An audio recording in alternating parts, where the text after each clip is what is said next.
সম্প্রতি কলকাতার কৃষ্ণপদ মেমোরিয়াল হলে অনুষ্ঠিত হলো দুই বাংলার কবিদের একটি মিলন উৎসব। নিখিল ভারত শিশু সাহিত্য সংসদ ও বাংলাদেশের আদিগন্ত প্রকাশনের যৌথ উদ্যোগে বই প্রকাশ ও কিশোর কবিতা পাঠের এই অনুষ্ঠানের উদ্বোধন করেন ভাষাবিজ্ঞানী শিশু সাহিত্যিক শ্রী পবিত্র সরকার। এই দিন বাংলাদেশের আদিগন্ত প্রকাশন থেকে কবি সুজন বড়ুয়া ও কবি অরুণ শীলের সম্পাদনায় প্রকাশিত হলো দুই বাংলার আধুনিক কিশোর কবিতা সংকলন রঙিন দিগন্ত। বিশিষ্ট শিশু সাহিত্যিক ও নিখিল ভারত শিশু সাহিত্য সংসদের কেন্দ্রীয় সম্পাদক আনসারুল হক স্বাগত ভাষণ দিয়ে অনুষ্ঠানটি শুরু করেন। অনুষ্ঠানে প্রধান অতিথি হিসাবে উপস্থিত ছিলেন প্রাবন্ধিক শিশু সাহিত্যিক ডক্টর পার্থজিৎ গঙ্গোপাধ্যায়। সম্মাননীয় অতিথি ও বিশেষ অতিথি হিসাবে উপস্থিত ছিলেন কলকাতা বিশ্ববিদ্যালয়ের হিন্দি সাহিত্যের বিভাগীয় প্রধান ডক্টর রাম আল্লাহ চৌধুরী ও বাংলাদেশের বিশিষ্ট কবি সাহিত্যিক রাশেদ রৌফ। বইটি নিয়ে আলোচনা করেন বিশিষ্ট গবেষক ও প্রাবন্ধিক ডক্টর শঙ্কর প্রসাদ নস্কর। সম্পাদকীয় বক্তব্য রাখেন বাংলাদেশের বিশিষ্ট কবি ও শিশু সাহিত্যিক সুজন বড়ুয়া। রঙিন দিগন্ত বইটির আরেকজন সম্পাদক বাংলাদেশের বিশিষ্ট শিশু সাহিত্যিক অরুণ শীল শুভেচ্ছা বক্তব্য পরিবেশন করেন। এছাড়াও কিশোর কবিতা বিষয়ক মনোগ্রাহী আলোচনা, দুই বাংলার কবিদের কবিতা পাঠ ও আবৃত্তি শিল্পীদের মনোমুগ্ধকর উপস্থাপনা অনুষ্ঠানে অন্য মাত্রা এনেছে। আমাদের যে নিখিল ভারত শিশু সাহিত্য সংসদ তো বছরে কয়েকবার নিয়মিত এই ধরনের উদ্যোগ করে, বইয়ের সংকলন বার করে, পুজো সংখ্যা বার করে। বাংলাদেশেও প্রচুর উদ্যোগ থাকে, কিন্তু বলা বাহুল্য এটা তো সাধারণ সাহিত্যের যে কবি সম্মেলন বা সাহিত্য সম্মেলন হয় তা থেকে একটু আলাদা, তো ফলে এটার তুলনায় একটু কম হয়। কিন্তু আমার মতে হয় এখনও প্রচুর উৎসাহী আছে। ছোট ছেলে মেয়েদের নিয়ে লেখার যেমন মানুষ অনেক আছে, তেমনি সম্মেলন করে নিজেদের লেখা পড়ে শোনাবার জন্য অনেকে হয়। বিশেষ করে এই যে আনসার এরা নিয়মিত করে, আয়োজন করে। আজকের এই অনুষ্ঠান বা এই রকম ব্যতিক্রমী উদ্যোগের বিষয়ে কিছু বলুন। হ্যাঁ, এটা তো একটা বিশেষ অনুষ্ঠান। বাংলাদেশ থেকে একটি আধুনিক কিশোর কবিতার সংকলন বেরিয়েছে, সুজন বড়ুয়া, অরুণ শীল এরা সম্পাদনা করেছেন। সেটি এখানে পশ্চিমবঙ্গে প্রকাশিত হবে। এটা একটা বিশেষ অনুষ্ঠান, এর অনেক গুরুত্ব আছে। আমি খুব আনন্দিত যে এটার ব্যবস্থা করা গেল এবং আনসার এরা সহযোগিতার হাত মেলে দিয়েছে, ফলে এত মানুষ এসছেন। এটা খুব ভালো ব্যাপার হলো। দুই বাংলার লেখক ও পাঠকদের মধ্যে আর কীভাবে যোগাযোগ বাড়ানো যেতে পারে বলে আপনার মনে হয়? এই যে যোগাযোগটা হচ্ছে এভাবেই হবে, যথেষ্ট যোগাযোগ তৈরি হচ্ছে। কবিদের মধ্যে যোগাযোগ আছে, লেখকদের মধ্যে আছে। যাতায়াতটা যদি আরেকটু সহজ হয়, আমি শুনেছি যে বাংলাদেশ থেকে আসতে ভিসা পেতে একটু অসুবিধা হয়। সেই ব্যাপারটা ভারত সরকার যদি বাংলাদেশের জন্য ভিসা ব্যাপারটাকে একটু সহজ করেন তাহলে আরও ভালো হয়। এই অনুষ্ঠানে এসে আপনার কেমন লাগছে? আমার ভালো লাগার একটা বিষয় হচ্ছে এই অনুষ্ঠানের মূল যে আয়োজক নিখিল ভারত শিশু সাহিত্য সংসদ, এই সাহিত্য সংসদ যে আয়োজনটা করেছে, দেখতে পেলাম দুই বাংলার কবিদের, বিশেষত শিশু সাহিত্যিকদের এরা সম্মেলন ঘটাতে পেরেছে। আমি বাংলাদেশ থেকে এসেছি, আমি দেখলাম বাংলাদেশের অনেকেই আমার বন্ধুরা এসে পৌঁছেছে, আর এখানকার যারা লেখক, কবি, শিশু সাহিত্যিক তারা এখানে এসছে। এই জন্যে এই উদ্যোক্তা নিখিল ভারত শিশু সাহিত্য সংসদকে আমি অভিনন্দন জানাচ্ছি।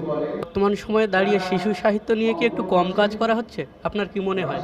শিশু সাহিত্য মূলত ছোটদের সাহিত্য হিসেবে বিবেচিত হলেও আমরা দেখে আসছি কবিতাগুলো, এগুলো চিরায়িত কবিতা হিসেবে চিহ্নিত হয়ে আসছে।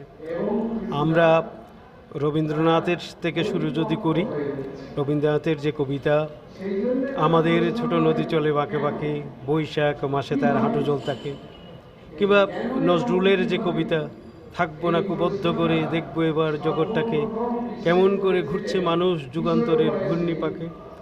এভাবে যখন আমরা পরবর্তী সময়ে দেখি যে যতীন্দ্রমোহন বাগচির যে কবিতা কাজলা দিদি, সেই কাজলা দিদি এই কবিতা, এই কাজলা দিদির সমস্ত পংক্তি মানুষের মুখে মুখে।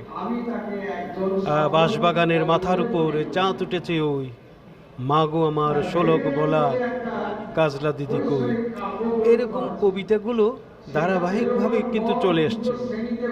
সেই কবিতা ছোটদের কবিতা হলেও চিরায়িত কবিতা হিসেবে, যুগান্তকারী কবিতা হিসেবে, চিরন্তন কবিতা হিসেবে মানুষের, পাঠকের মনে সবসময় জাগরুক হয়ে আছে। এই কবিতাগুলো এই জন্যে শুধু ছোটদের না, বড়দেরও, ছোটদের বড়দের সকলের। এই জন্য আমরা মনে করি শিশু সাহিত্য নামে শিশু সাহিত্য হলেও এর পাঠক, এর ভোক্তা সব শ্রেণীর পাঠক। সাহিত্য মহলে এই শিশু সাহিত্যকে কি একটু লঘু করে দেখা হয়, আপনার কি মনে হয়? এটা অনেকেরই অভিযোগ।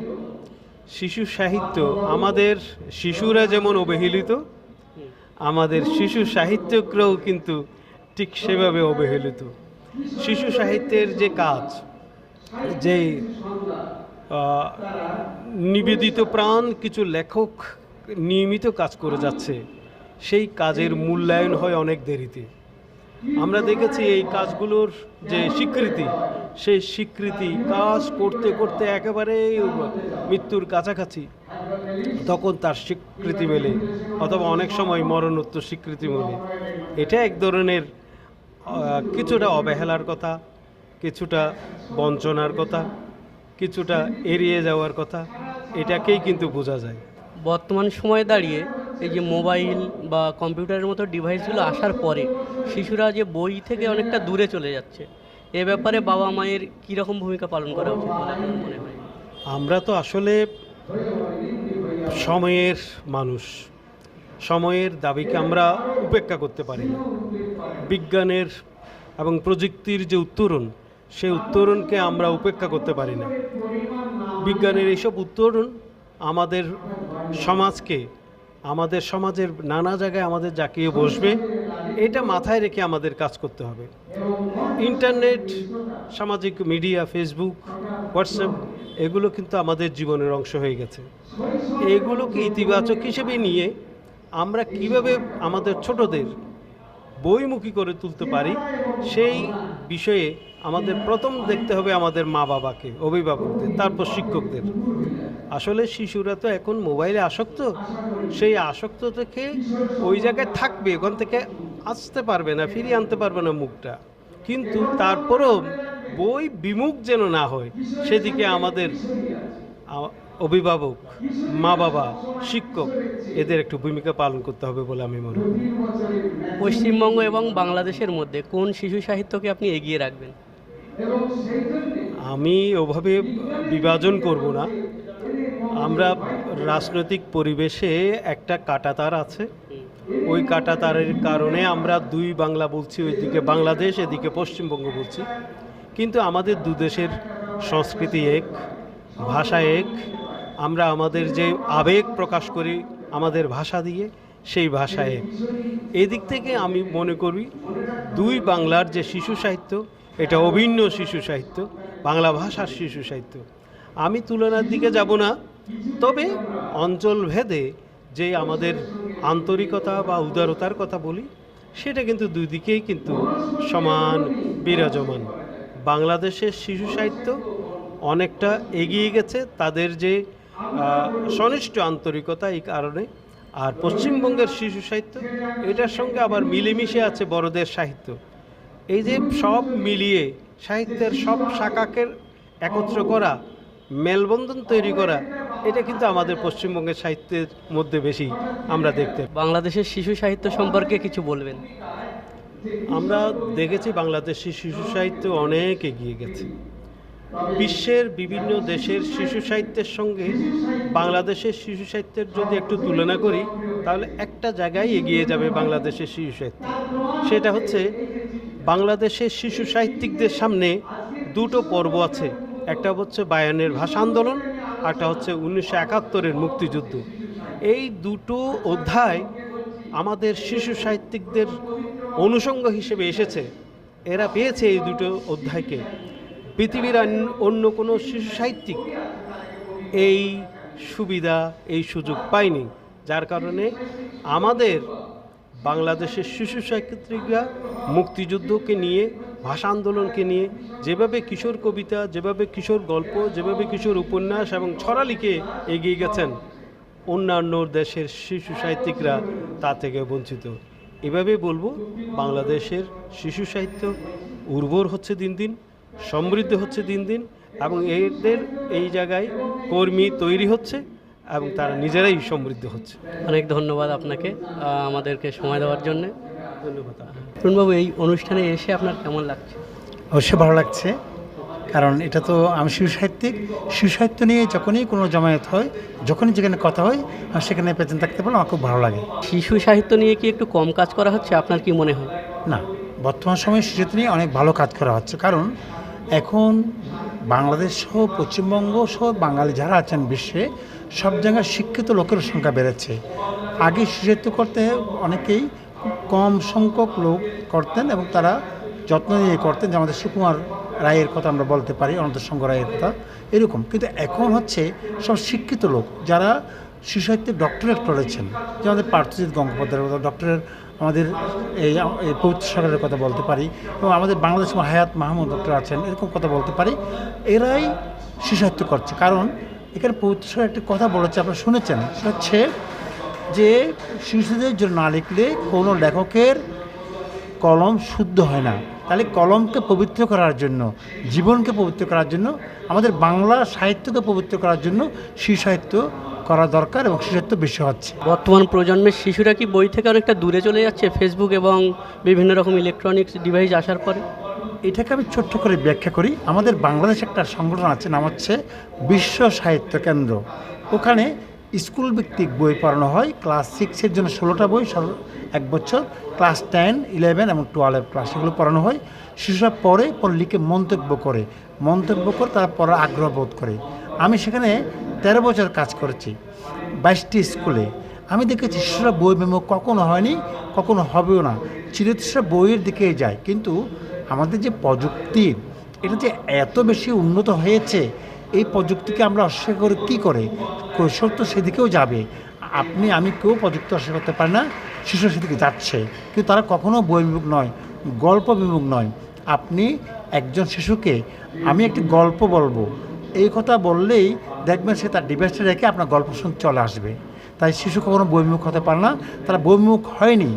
আমরা তাদেরকে ডিভাইস দিয়ে আমরা বইয়ের প্রতি যে একটা টান দেব, এটা আমরা করতে পারি। এটা আমাদের ব্যর্থতা, শিশুদের ব্যর্থতা নয়। বর্তমান প্রজন্মের শিশুকে বই অভিমুখী করতে বাবা মায়ের কি কি কর্তব্য পালন করা উচিত বলে আপনার মনে হয়? বাবা মায়ের কিছুই করতে হবে না। যদি বলে তোমরা বই পড়ো, শুধু বই পড়তে বাধা না দিলেই হবে। আমরা করি কি, আমার ছেলে ফার্স্ট হবে, সেকেন্ড হবে, থার্ড হবে, স্ট্যান্ড করবে, 5 স্টার পাবে, কী বলে জিপিএ 5 পাবে, এইগুলো করতে গিয়ে আমাদের সমস্যা। কী সমস্যা হচ্ছে? আমরা তাদেরকে এই বাইরের বই পড়িস না। আমাদের রবীন্দ্রনাথ বলেছিল যে মানে বই টই, আমরা বই টই পড়তে দিতাম না, শুধু বই পড়ো, পাঠ্য বই পড়ো যে জোর করছি। তাই আমরা আমাদের সময় লুকিয়ে বই পড়েছিলাম। শিশুরা এখনও কিন্তু লুকিয়ে বই পড়ে, শুধু বাধা না দিলে হবে, কিছু করতে হবে না। বই পড়তে বাধা না দিলে শিশুরা বই পড়বে। আমরা অভিভাবকরা করছি কি, ডাক্তার হবে, ইঞ্জিনিয়ার হবে, আমার ছেলে মানে কি বলে গভর্নমেন্ট অফিসার হবে, ক্যাডার হবে, এইটা করতে গিয়ে এদেরকে বই পড়তে বাধা দিচ্ছি। এটা আমাদের দোষ, এটা শিশুর দোষ নয়। সাহিত্য মহলে শিশু সাহিত্যকে কি একটু লঘু করে দেখা হয়? আপনার মতামত কি একটু বলুন। হ্যাঁ, এটা আমাদের একটা খারাপ মনোবৃত্তি। আমি ব্যক্তিগত কথা বলি, একবার মঞ্চে গিয়েছিলাম, আমি সেখানে এই শিশু সাহিত্য নিয়ে আমি ছড়া পড়েছিলাম, কবিতা পড়েছিলাম। বলছে এটা বড়দের কবিতা পড়েন, তাহলে বড়দের কবিতা লিখতে হয় না। তো আমি চোখ বন্ধ করে প্রকৃতির বর্ণনা দিয়ে বড়দের কবিতাটা লিখে দিলাম। আমরাও বড় কবিতা লিখতে পারি। শিশু সাহিত্যকে লঘু করে যারা দেখে, তারা আসলে আমাদের ওই যে বলি আঙুর ফল টক, তারা ভালো সাহিত্য লিখতে পারে না। আপনি দেখেন বাংলা সাহিত্যে যারা প্রতিষ্ঠিত সাহিত্যিক, তারা প্রত্যেকেই বাংলা সাহিত্যকে সমৃদ্ধ করেছে, সাহিত্য চর্চা করে তার সাহিত্য হয়েছে। অপূর্ণ তাকে নেই। যারা ওটা বলে তারা অপূর্ণ, তাদের হীনমনে থেকে এটা বলে। কিন্তু প্রকৃত সাহিত্যিক যে সাহিত্যকে ভালোবাসে, সে কখনো সাহিত্য বা কোনো শাখাকে ছোটো করে দেখে না। তাই সাহিত্যিক কখনো দেখে না, এটা দেখা হয় হীনমন্যতা বা যারা খণ্ডিত তারাই দেখে।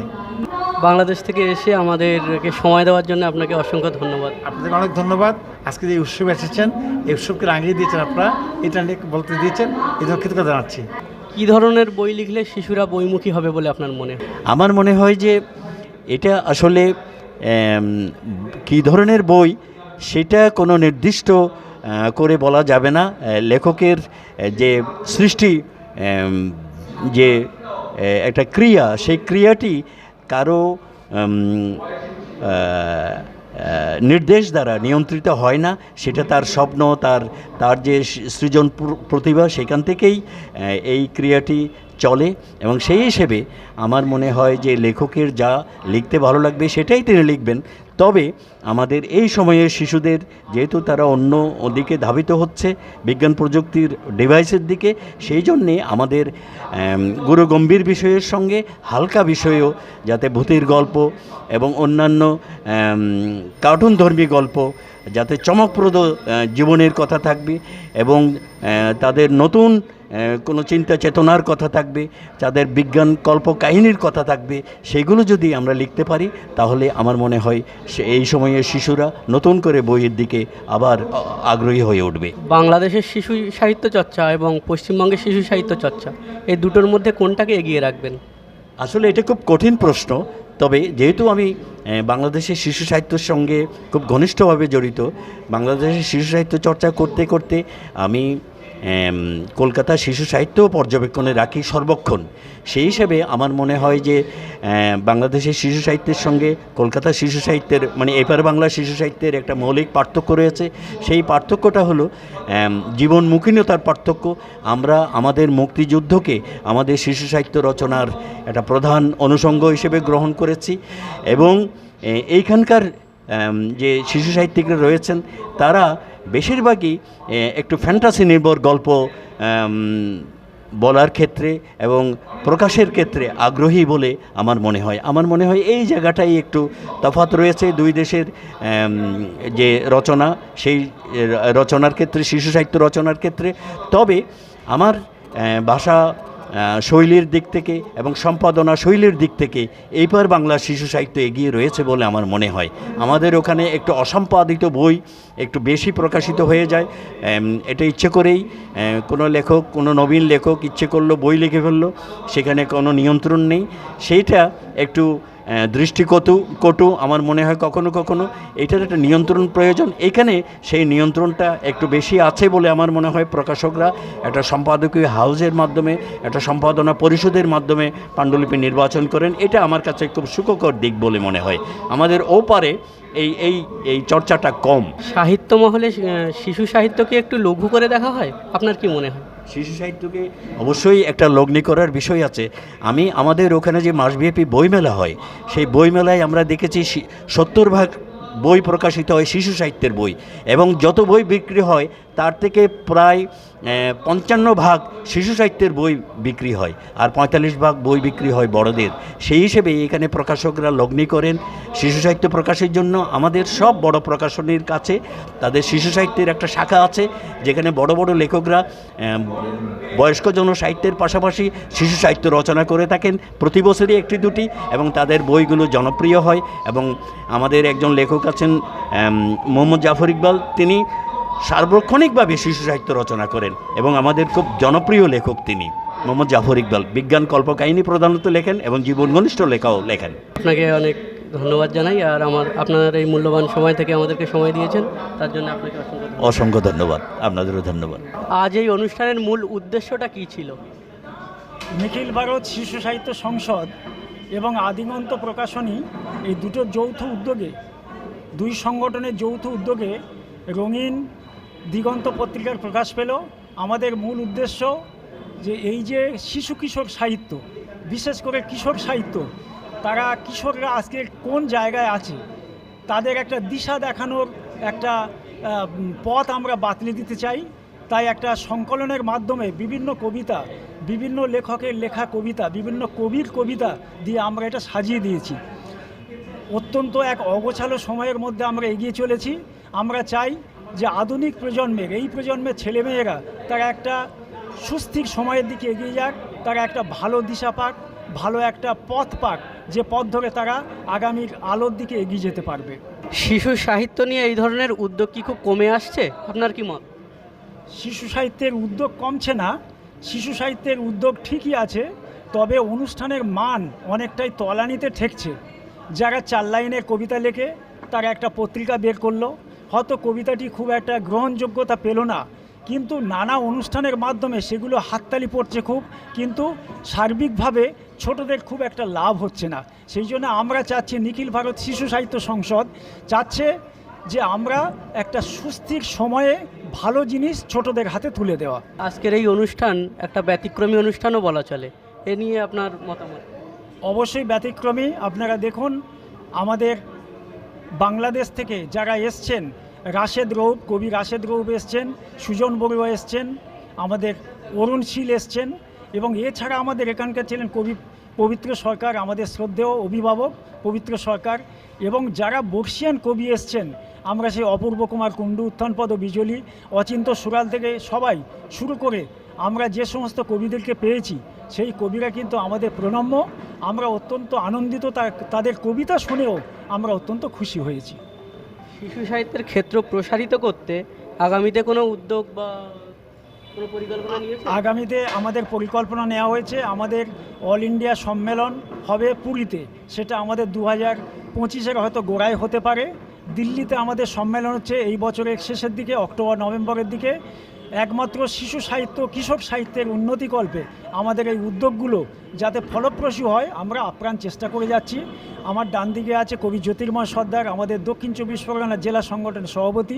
বাম দিকে আছে কবি ধীশঙ্কর সেনগুপ্ত, ইনি আমাদের অর্গানাইজিং সেক্রেটারি অল ইন্ডিয়া, এবং আছেন পশ্চিমবঙ্গ রাজ্য সম্পাদক স্বপন পাল।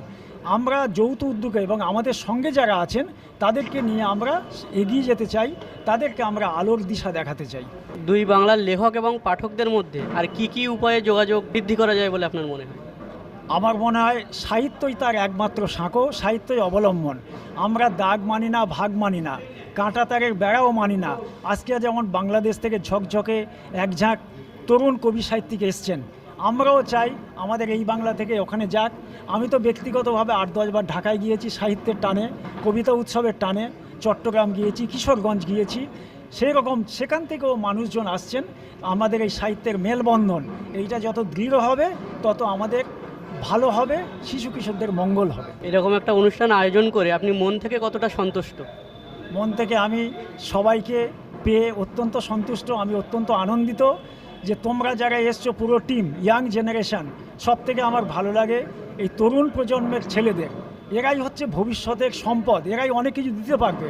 আমাদের যাদের বয়স হয়েছে আর হয়তো দেওয়ার ক্ষমতা নেই, কিন্তু আমাদের পরিকল্পনা আছে, আমাদের অভিজ্ঞতা আছে, সেই অভিজ্ঞতা কাজে লাগিয়ে আমরা চাই সবাইকে মিলে একজোট হয়ে একই বৃত্তের মধ্যে থেকে আমরা সামনের দিকে এগিয়ে যাব। ধন্যবাদ। এই অনুষ্ঠানটি যে আয়োজন করেছেন, এর উদ্দেশ্যটা কী সেটা? প্রথমত কথা হচ্ছে যে আজকে বাংলাদেশের আদি দিগন্ত প্রকাশন একটি আধুনিক কিশোর কবিতা সংকলন, তার প্রকাশ অনুষ্ঠান, তার সাথে আমাদের জুড়েছেন নিখিল ভারত শিশু সাহিত্য সংসদকে। এর উদ্দেশ্য হচ্ছে যে আজকে বিশ্বব্যাপী একটা প্রজন্মকে ভালো আর মন্দের দ্বন্দ্ব না জানা এবং সাথেও নেই পাছেও নেই এই রকমভাবে গড়ে তোলার চেষ্টা হচ্ছে, এবং তারা যাতে পণ্য সংস্কৃতির ধারক বাহক হয় তার বিরুদ্ধেই আমাদের লড়াই। নিখিল ভারত শিশু সাহিত্য সংসদ লড়ছে। বাংলাদেশে আদি দিগন্ত প্রকাশন, তারা ভাবছেন, তারা তাদের লেখনীর মধ্য দিয়ে শিশু কিশোর মননকে সমৃদ্ধ করার চেষ্টা করছেন, যুগোপযোগী করার চেষ্টা করছেন। আমি অভিনন্দন জানাই এই নীল দিগন্ত আধুনিক কিশোর কবিতা সংকলন, এই যে আধুনিক শব্দটা এর সাথে যুক্ত করেছেন, মানে আজকে কিশোরদের শুধু বিনোদন নয়, লেখার মাধ্যমে তাদেরকে সমাজ মনস্ক করে গড়ে তোলার কথাও বলা হয়েছে। আমি সম্পাদক এই গ্রন্থটির, প্রথিত যশা শিশু সাহিত্যিক সুজন বড়ুয়া এবং অরুণ শীল মহাশয়কে ধন্যবাদ জানাই। আর সব থেকে অভিনন্দন জানাই যে আজকে আমাদের এই যে নিখিল ভারত শিশু সাহিত্য সংসদ, আমরা মনে করি এই যে অবিন্যস্ত একটা সময়, যে সময়ে শিশু কিশোরদের একটা বিপদগামী করার চেষ্টা, তার বিরুদ্ধে নিখিল ভারত শিশু সাহিত্য সংসদ একটা রেজিমেন্ট, একটা সৈন্যবাহিনীর মতন যে ভূগোলের সীমারেখা ছাড়িয়ে শিশু কিশোরদের মননের নন্দিনীকে রক্ষা করতে চায় এবং সেই রেজিমেন্টের প্রধান সেনাপতি আমাদের আনসারুল হক, সর্বভারতীয় সম্পাদক আনসারুল হক আমাদের প্রতিকৃত, এবং আমরা এটাকে মনে করি কলমের লড়াই।